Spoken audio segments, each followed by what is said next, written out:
তার মানে আমাদেরকে রহমান নামে রহমত দেওয়ার জন্য বসে থাকতে গেলে চলবে না। রহিম দিয়ে দিলেন যে তোমরা আমাকে এইভাবে ভাবে শুকরিয়া আদায় করো।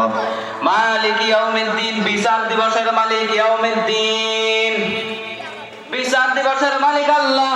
তার মানে বিচার দিবসের আগে যাওয়ার আগে আমার কলিজার টুকরা, হৃদয়ের স্পন্দন, ভাইরা বোনেরা যা করে সব কিছুর হিসাব আল্লাহর কাছে দেওয়া লাগবে। আমার মুরব্বী ভাই যে কটা বিড়ি খায়, ওর বিড়ি খাওয়ার হিসাব আল্লাহর কাছে দেওয়া লাগবে।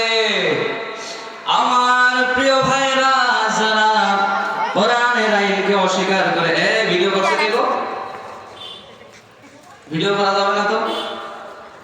ও এই মুহূর্তে ময়দান ভিডিও করে ছাড়বে। মাহফিলে বক্তা একটা আলোচনা আছে, মাহফিলে শুধুমাত্র সূরা ফাতিহার ভিতরে কি রহস্য আছে এইটুকু জানতে পারতাম।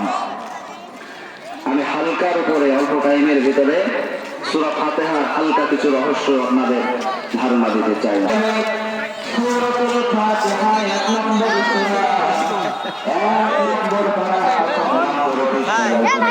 মাঠের ভিডিও করেন, দেখেন মাঠে একটু দিয়ে দেখেন।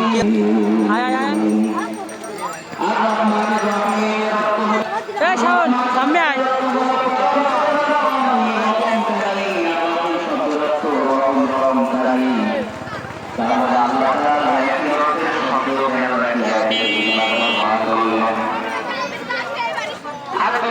থেকে জানা যায় আর রহমান শব্দটার যে অর্থ রয়েছে, আর রহমান শব্দটার যে অর্থ রয়েছে রহমতকারী, এই শব্দটার অর্থ, এই শব্দটার রহমত সমগ্র সৃষ্টি জগতের উপরে আল্লাহ নাযিল করে।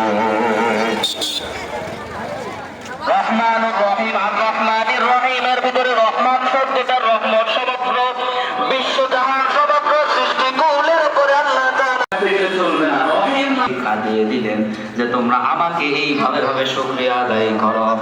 মালিক ইয়াউমিদ্দিন, বিচার দিবসের মালিক ইয়াউমিদ্দিন, বিচার দিবসের মালিক আল্লাহ।